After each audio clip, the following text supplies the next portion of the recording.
Probably need this. Good morning. As if you didn't already know, there's a new class starting today. If you weren't here last Sunday, it was announced that I would be teaching class, so I'm teaching class today.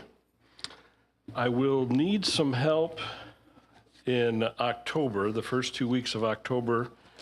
We had plans to leave, so don't be offended if I'm not here for this first 2 weeks of October. It won't be anything you will have said between now and then, even though, somebody might say so. It's not true. I had already planned to be out of the pocket for the first 2 weeks of October. So the class that we're starting is on the book of the parables. So one of the things that Tom has always, where did I do with it? There it is. Tom, they've done in this class is they started with a song. So let's start with a song. And one of the songs that they started last night that I thought I got to try to lead that today because it's where we're going, right? Song number 449 was mentioned last night, and it's directly related to what we're going to be doing. We're going to be talking about the parables of Jesus, the words of Christ, right? And so as we think about the words of Christ and we think about the Bible, what it means to us, this little song here is one that I thought was very meaningful in that vein, right? So I don't know if you realize this, we sing the first line twice, and then we go through and then sing the first line again at the end.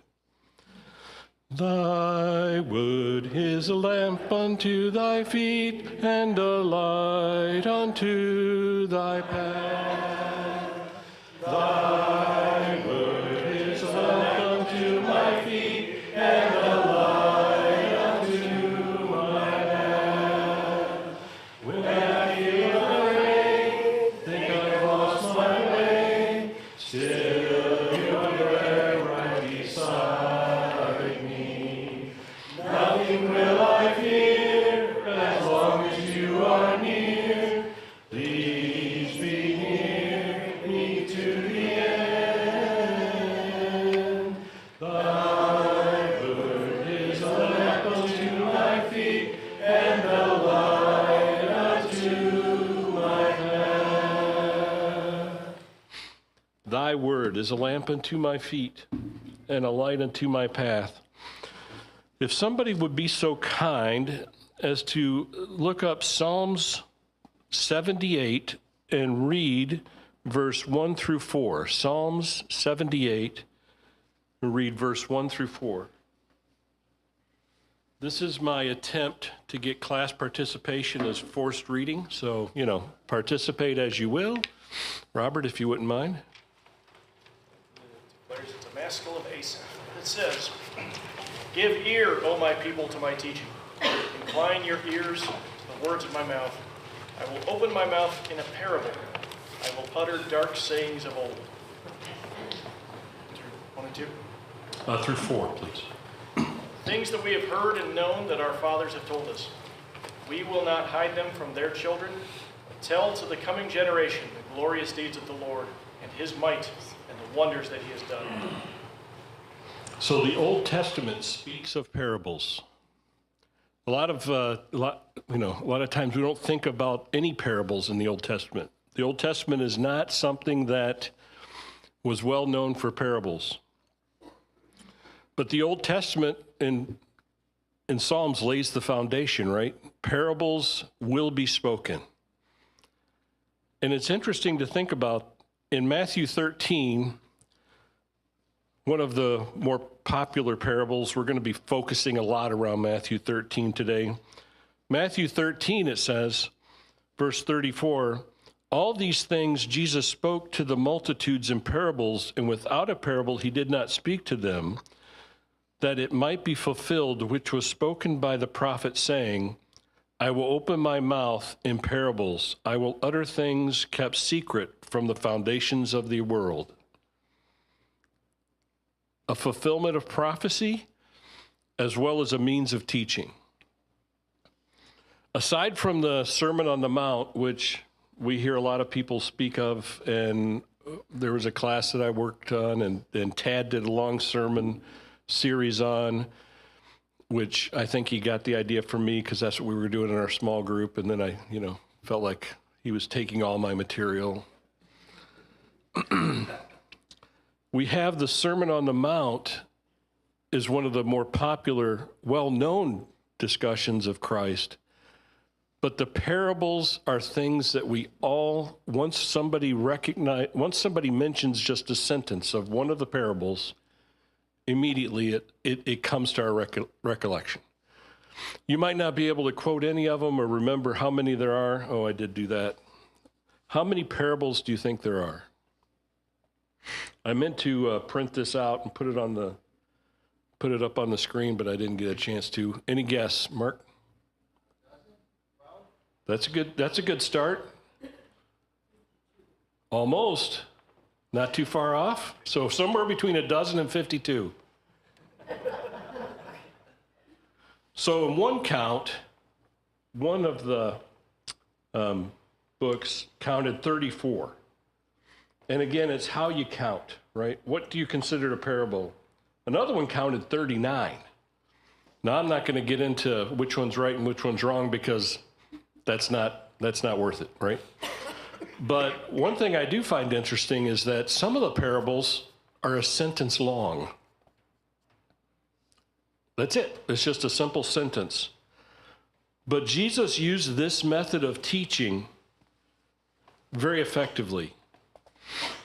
Now, this is something that I'm going to warn you about. I had this lesson printed, right? Printed out. And then something shiny happened. I saw something shiny and I said, I got to mention that. So then I went and looked that up for like an hour and a half. This is going to happen, so this is why I'll have to bring it in. I was going to bring it in and say, this is today's lesson, but I've got a 3-ring binder. I've taught the parables 3 times, I think. And I've got a 3-ring binder where I save all the lessons. It's at least a 4-inch binder right now. But how do you learn? How do you learn? Teachers. You learn from teaching? How many times do you learn from repetition? How many enjoy that learning? Trial and error. Trial and error, that's the best kind of learning for me because most of it is done that way, yeah. With the scars and a few chip, How else, what other methods do you use? Why do you call it the school of hard knocks? Yeah. Way to learn. Like trial and error? Yeah, living it. What other methods do you think of when you think of learning? I thought of this. You can read it, reading comprehension, right? You do repetition. It gets beaten into you, you get if you see it, that is my number one go-to. I got to tell you, if I had YouTube when I was in college, I would have been an A student. Right? And it's not because it's not, well, it is. It is straight up because that's the best way I learn is by seeing it in front of me. And I'll tell you what an ultra geek I am is I have gone to YouTube and looked for theoretical sums on how to differentiate equations that I've had to look at for work. I mean, that is probably the lowest of the low, right, for any of your other interests of what you would think I would be looking at on YouTube. But Jesus used parables. And I looked this up, and one of the things I found is there's 2 different primary methods of learning, and there's people that have gone into the science of learning, and it is truly astounding when you start looking at some of these YouTube videos that are 1.5 hours long and you fall asleep in about 10 minutes or 3 if you're like me. But there's the right side of your brain and the left side of your brain. Here's a good example. What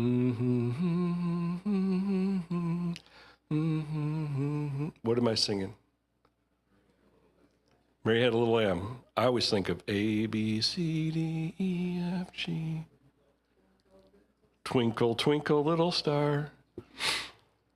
You remember these things without, now, if somebody says, all right, you're in the third line over where it's A to C, A to D, E to G, F, and I got, all right, A, B, where's my G? I got to think that song to find where my last name of my letter falls in the lines of which line to get into. I find myself, A, B, C, F, G, okay. You remember things based on what they're connected to more often than not. Or you remember things based on the repetitive nature of what you've started with. And is what I find myself doing every time is when I'm trying to explain something that's complex, I use a parable. Now, it's not a biblical parable. It's more of a metaphor, a simile. What's the other word that they had for it? An allegory, an analogy. All of these things are, well, we were talking about how we're going to build out a program and how we have to do the timeline and how it's going to be multiple years and how we have to put all this stuff in it. And one guy says, yeah, it's kind of like building a house. You got to lay the foundation. And everybody's like, yeah, it's like building a house. You got to lay the foundation. You got to do rooms by room. You got to do the roof. You got to close it in. Don't forget the electrical. And you made that analogy next to, I think there's like 600, and it's like 6,000 line items in this timeline period that we're trying to, it's ridiculous. But you start to take 6,000 things and break it down into foundation, roof, siding, house, room 1, room 2. That's what the parables are.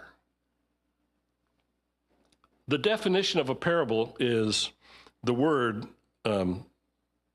parabole from the Greek is to compare one thing with another.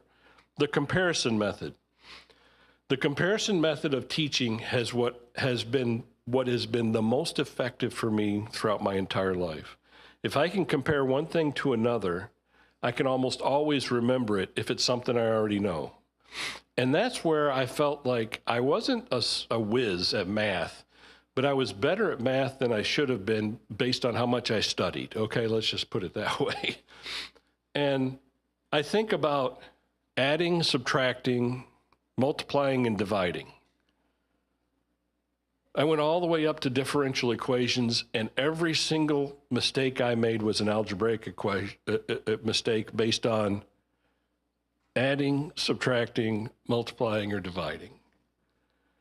It doesn't matter how high you go, it still starts with the basics, right? And so this comparative method of training and teaching is what the parables are all about. The parable almost always you'll find the word like, right? And of course, like has to do with, the analogy or the allegory, right? Or whether it's a simile. I had to look these up because I'm, more better at math than I am at English, and I couldn't even spell simile. I kept spelling it smiley, But it's to compare two things, right? And so if you look in Matthew, right, it says, like another parable he spoke unto them, saying, the kingdom of heaven is like a mustard seed. Another parable he spoke unto them and saying, the kingdom of heaven is like leaven. Now, for me, I've never been able to remember what leaven is. It's right after 10 and before 12, right? It's leaven. But, in that day and age, everybody had leaven in their house if they knew how to cook. I still don't know how to cook, so I can't remember what leaven is. But a mustard seed? The kingdom of heaven is like a mustard seed, which a man took and sowed in a field. It's just a little bitty seed, but what did it do? It grew to a huge tree or plant, right? The kingdom of heaven is like leaven or yeast. How much does it take? And then my simile, my metaphor, as they say, is the kingdom of heaven is like Zetia for my high blood pressure. I take this little bitty pill once a day. It's like the size of a grain of rice. And I'm not small by any means, but this little bitty pill keeps my cholesterol in check. I have no idea how that works. Just like a mustard seed thrown into the ground, or a little bit of leaven thrown into a piece of dough. One more, actually two more. Isaiah 5, verses 1 through 7, please. Isaiah 5, 1 through 7.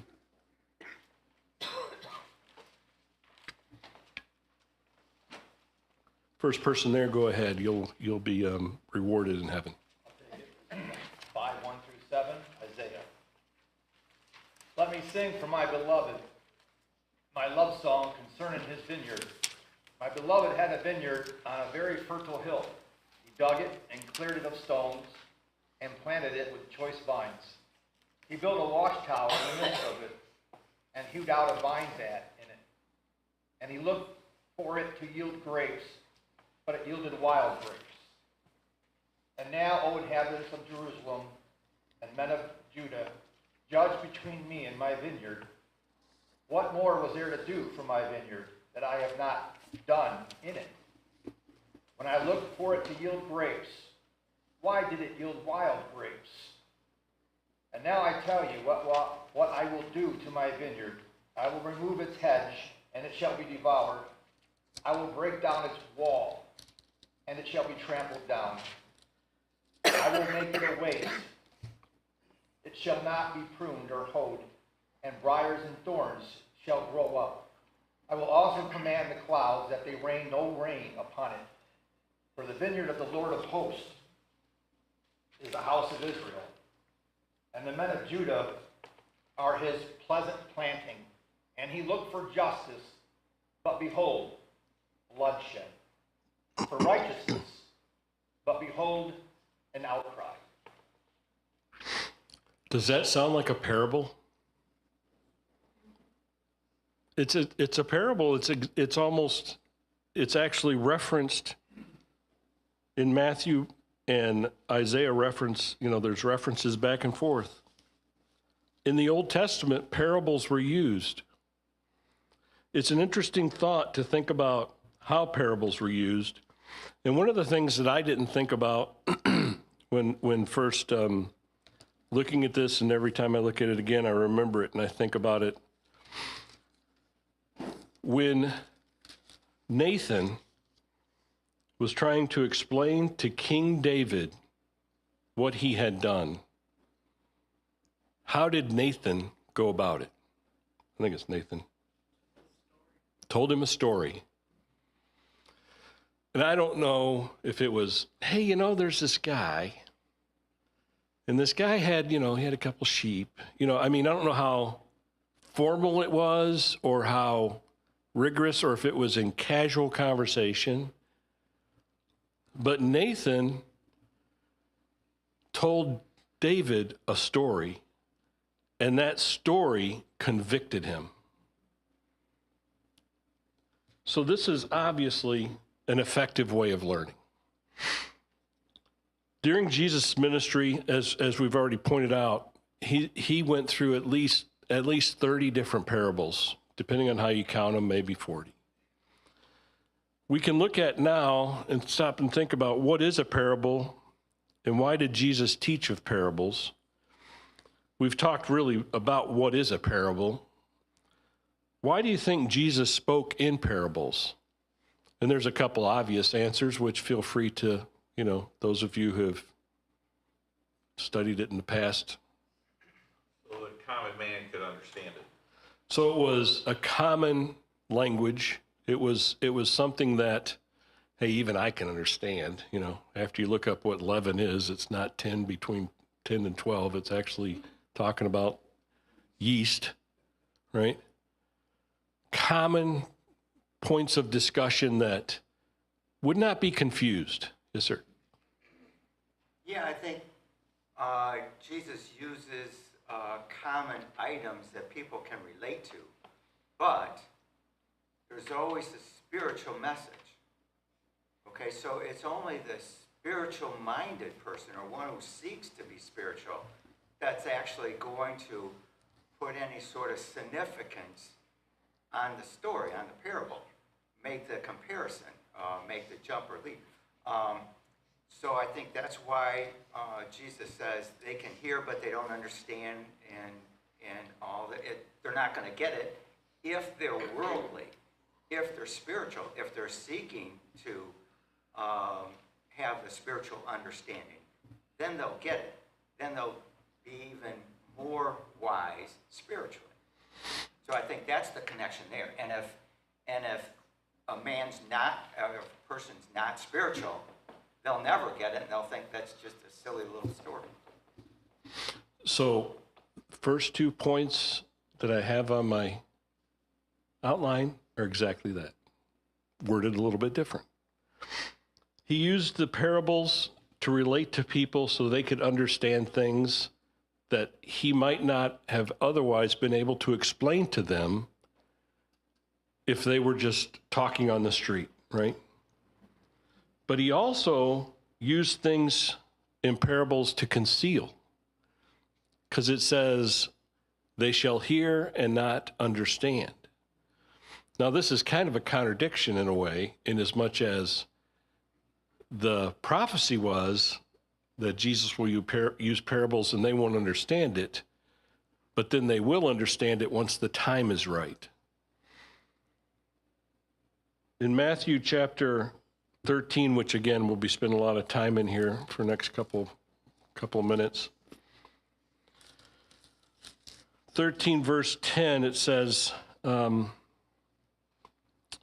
disciples came to him and asked, why do you speak to the people in parables? And he replied, the knowledge of the secrets of the kingdom of heaven has been given to you, but not to them.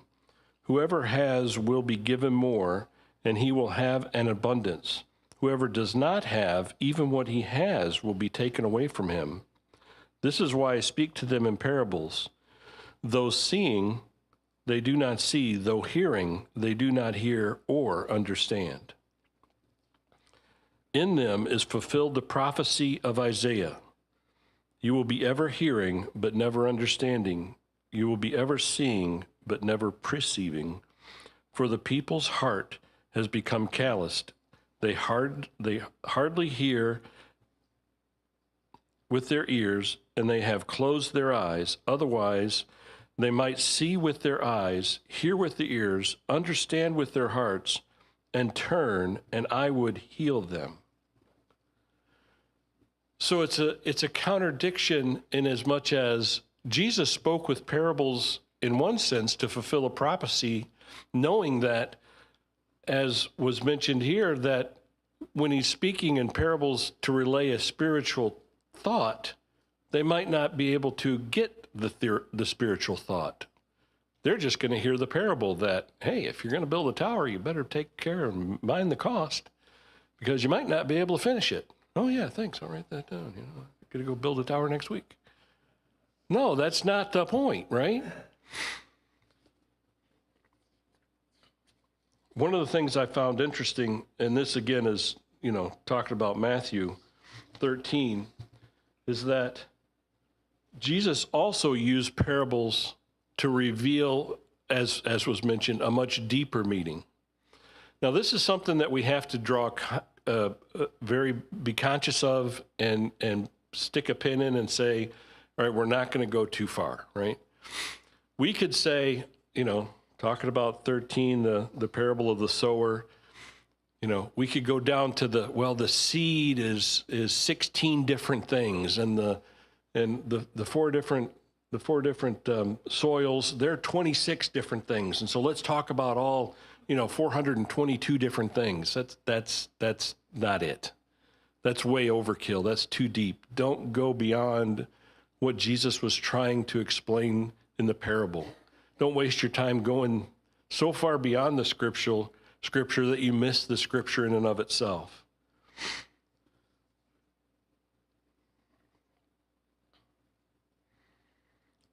So there's many different themes about the parables. Who has we're going to go through almost all of them. Who has a favorite parable?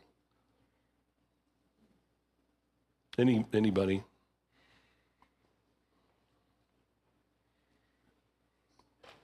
Never really thought about a favorite parable? Let's go through some of the themes and then we'll go back to that. So there's a number of different ways to organize the parables. You can organize them, like I said, you can over-organize them and be wasting your time trying to decipher and, layer how many things have this meaning. But in general, a good way to look at the parables is there's the theme of the kingdom. The kingdom of heaven is like, or the kingdom of heaven shall come, or the kingdom of heaven will be exposed. There's the themes talking about the character of the kingdom, right? What's going to happen? How's it going to be rolled out? How's it meant to be seen by us and by them in the first century?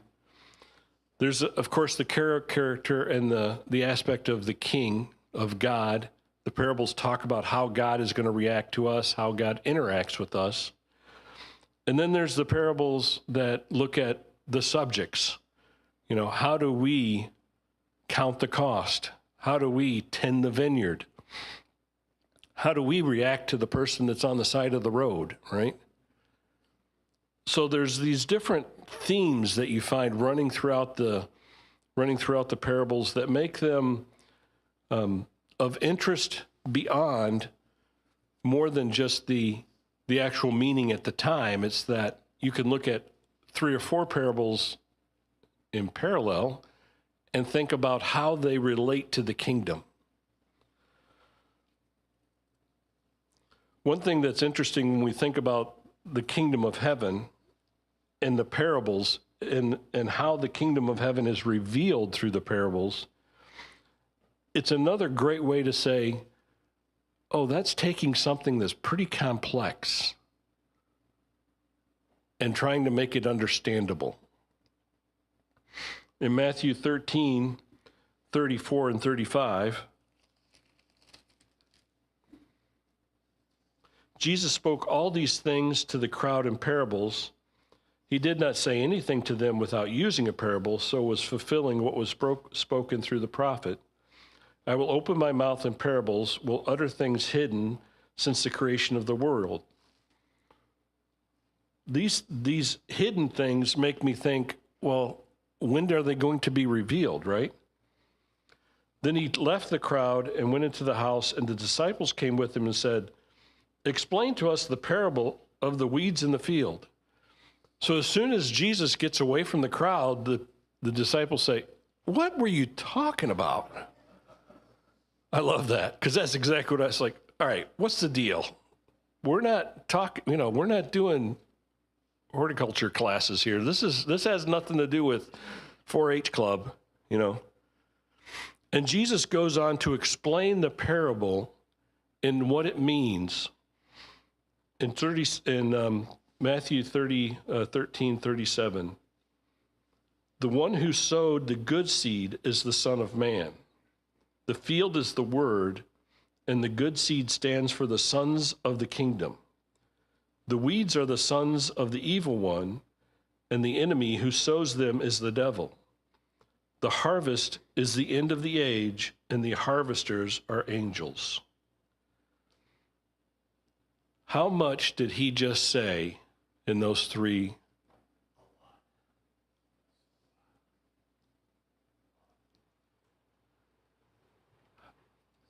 Do you remember the parable of the seeds now?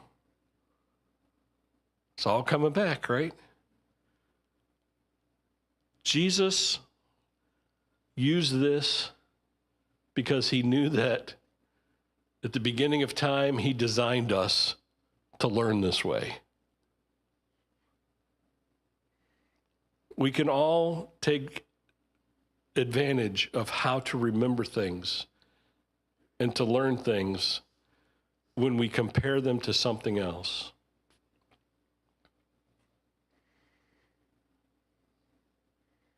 The mysteries of the kingdom of heaven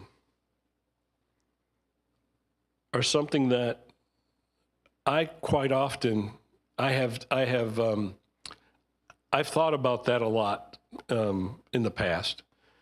What is the kingdom of heaven when you're talking about living on the world, living in the world, on the world.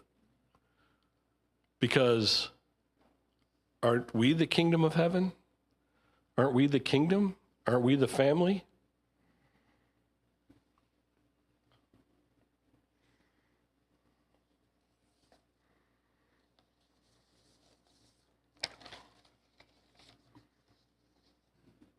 So if we go back and look at look at this again, let's go back and read. Let's go back. If somebody would read for us Matthew 13, 24 through, nope, I'm sorry. Yeah, 24 through 30. Jesus told them another parable. The kingdom of heaven is like a man who sowed good seed in his field. But while everyone was sleeping, his enemy came and sowed weeds among the wheat and went away. When the weeds sprouted and formed heads, then the weeds also appeared. The owner's servants came to him and said, "Sir, didn't you sow good seed in your field? Where did the weeds come from?" "An enemy did this," he replied. The servants asked him, "Do you want us to go and pull them up?" "No," he answered, "because while you are pulling up the weeds, you may root up the wheat with them. Let both grow together until the harvest. At that time, I will tell the harvesters, first collect the weeds and tie them in bundles to be burned, and then gather the wheat and bring it into my barn." So again, going back to 13, 37 to 39, how many other things can you think of that we can get from this parable? What are some of the lessons that you think that we can learn from the parable of the sower? William? Well, as you said, he's going to utter things that have been hidden since the foundation of the world. We learn here that there's an enemy among us. And Satan does a great job today of pretending he doesn't exist. And the world will pretty much laugh at you if you bring up the devil. They don't mind you bringing up God. If you bring up the devil, they kind of fall out. But the hidden mystery he's revealing to us is that there is a devil, and he names him. And he tells us that he's working against us. And that's one thing I see. And that's one thing we need to realize, that I need to realize. That's one of the big things. So the enemy in verse 37, or actually 39, and the enemy who sows them is the devil, and the harvest is the end of the age, and the harvesters are angels. What else? Anybody else have like a thought that they, that brings to mind when they think of the parable of the sower? Wheats and tares look very similar. And Satan is a deceiver, and he sows what he is. And among the good are hidden the evil, but you can't do anything about it until you wait patiently for the harvest. And then when things are ready, you can safely remove the evil from the good. One thing that I thought of immediately that I remembered talking about in the past, and that is the enemy went and sowed the tares, sowed the weeds with the good seed, and they both grew up together. And the servant said, "Hey, we need to get rid of the bad ones, right? Let us go pull them." But he was informed, nope, they have to live together to avoid uprooting the good ones. So for me, that means we have to live in this world together with the weeds. People often talk about, why doesn't God eradicate evil, right? I don't understand why a good God would allow such evil to exist in this world. If you have a good God, he's going to get rid of the evil, right?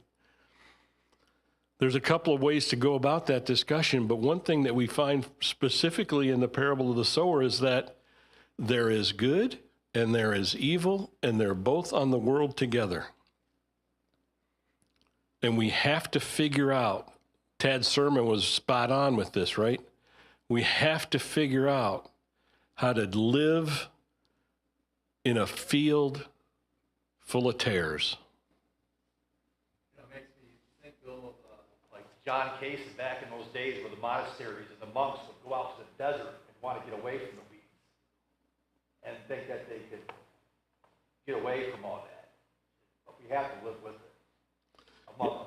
Yeah, you can try to live on a mountaintop, but you're going to get hungry, right? I mean, you've got to figure out the most effective way to live in the world and deal with the evil that's around us. And that's what Tad was talking about this morning.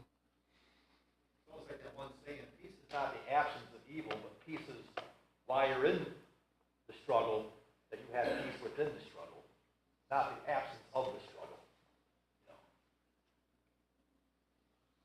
What else? Anybody else have memories from studying the parable of the sower that they gleaned from it? No pun intended.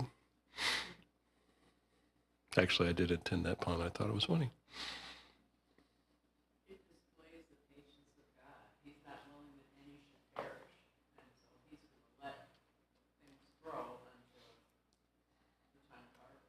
He's letting it play out, right? He's expecting us to grow.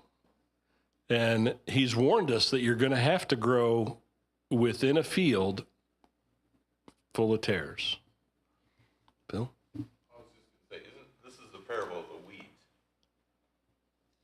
Now, mine Keep saying mine calls it the... sower. I thought the sower was where he cast the... Yeah, you're right. You are correct. You are correct. The name is, I have named it incorrectly. The parable of the weeds. I keep thinking of the other parables because there's 39 of them, or maybe there's 35. I don't know.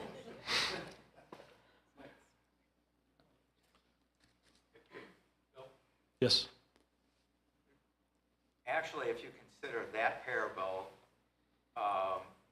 in relation to the, parable of the weeds or the wheat, in relation to the parable of the sower, you realize that most of the people, as far as being one or the other, most of the people are evil, are lost, are under the influence of the devil. Okay, so when you realize that most people in the world are not on the right path, and God is patient, that calls for us to be patient with the knowledge that God knows who you are and that you ultimately will be saved, even in living in a world that you know is dominated by evil people. It's definitely a case of being outnumbered. There's no question. And Phil, you are correct. It's the parable of the weeds, and I kept saying it wrong because chapter 13 starts with the parable of the sower. And I just realized why I was making the mistake over and over again because I was looking on the wrong page. But there's the next parable down that talks about the parable of the mustard seed and the yeast. We read those, but let's, if you wouldn't mind, someone read those again for us, 13:31 to 33. He put another parable before them, saying, "The kingdom of heaven is like a grain of mustard seed that a man took and sowed in his field. It is the smallest of all seeds, but when it has grown, it is larger than all the garden plants and becomes a tree, so that the birds of the air come and make nests in its branches." He told them another parable. Oh, was I supposed to stop there? Yep, keep going. All right. "The kingdom of heaven is like leaven that a woman took and hid in 3 measures of flour till it was all leavened." So one of the things I always try to do is I think of, I haven't watched it all. We watched a couple of the series called The Chosen, where it's it's the life of Jesus. I really enjoyed the couple that we watched, and they wanted us to pay for something else. I said, I don't want to pay for another service right now. And so, we didn't watch the whole thing. But the thing I love the most about that is it puts the life of Jesus into a real life context, right? It's like that, learning through YouTube. I learned through visual, right? And I think of what would it have been like when Jesus was teaching this, when all these people knew Christ could heal. They knew Christ had miraculous, great powers. And he's sitting probably, I forget exactly where this is, whether he's on the shore or on a mountainside, and he's just spouting out these parables. I don't know if there's conversation in between.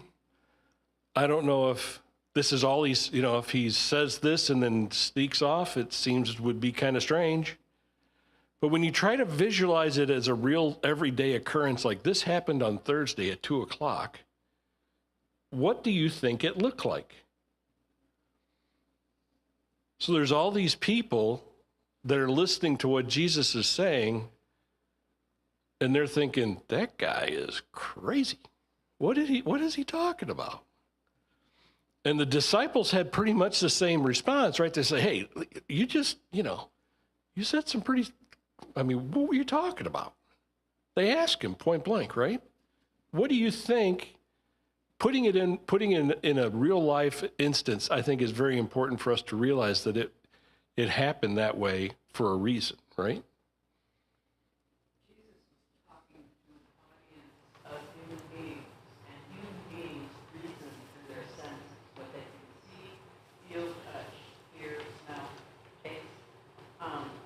He wasn't trying to talk to their reason. He was talking to their hearts. And so I think it was one story after another after another.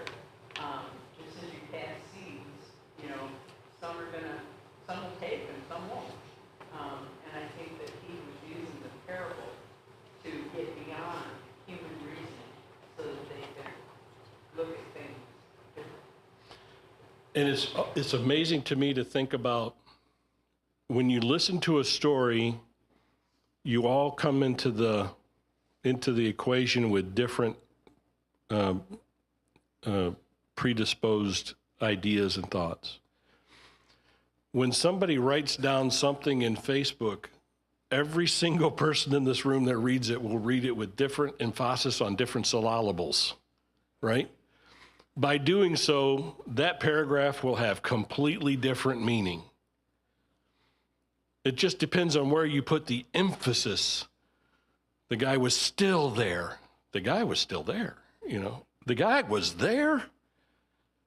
And so Christ was speaking to them in parables with the full knowledge that they wouldn't completely understand at the time.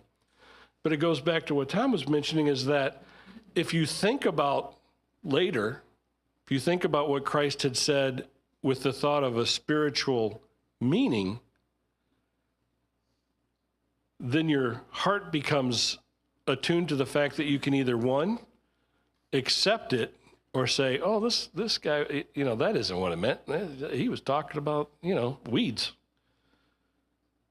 He was just making mention of the mustard seed,